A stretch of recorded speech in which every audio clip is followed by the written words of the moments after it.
Hello, everybody. Welcome to day 5 of 21 of lockdown. Intentional Thinking, Part 2.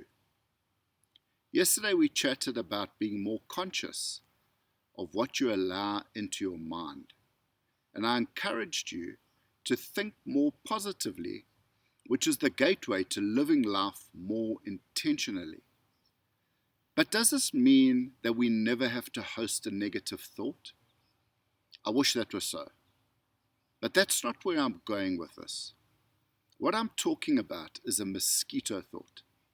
The high-pitched sound of a mosquito is one of the most irritating and tormenting sounds you will ever hear, especially when you are peacefully drifting to sleep. The mosquito takes more human lives than any other animal roaming the earth. And here is the bad news. Fear, too, is a dangerous thief. In the workplace, we use the word stress, but in truth, fear and stress can be used interchangeably. Stress has been linked to all 6 of the leading causes of death, and it all starts in your mind. Sorry, I'm struggling with my fingers. Let's go back to the mosquito. Have you ever been drifting towards slumber when you hear the dreaded high-pitched buzzing of a mosquito? The only thing worse than that sound is when it stops, because then you think it's biting you. This normally prompts you to hit yourself all over in the hope of striking the mozzie. Just like a mulled over, unhealthy thought, the mosquito is relentless. After thrashing about for a while in the dark, sleep is no longer on your mind, and you put the lights on.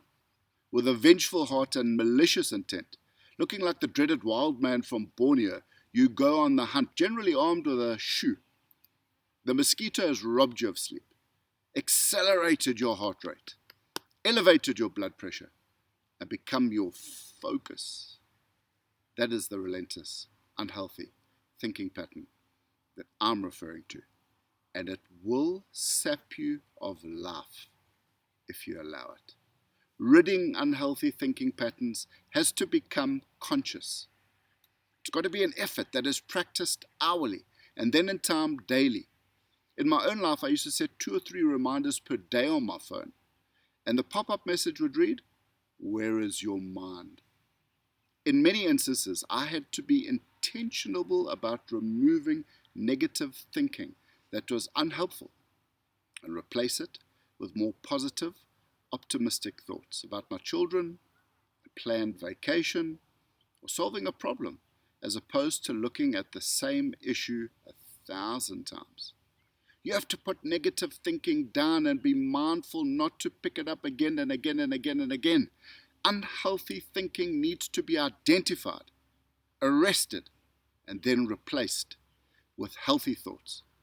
A corrupted thinking system is a giant, and if you don't slay your giant, it will enslave you. Make a choice to live more deliberately and more joyfully by thinking more deliberately and more joyfully. Life is short, even if you live past 100. Don't be deceived into thinking time is infinite. Don't be robbed for one more day. Change your life by changing your mind. I'm going to call my son Christian into the camera now. We practice these habits. Christian, what do you say? What is the last thing you say? We say a series of things, but what's the last thing you say every night? I have not given you a spirit of fear, but of power and of love and of a sound mind. Yeah, baby. Show some muscles. Nice one, boy. See you tomorrow.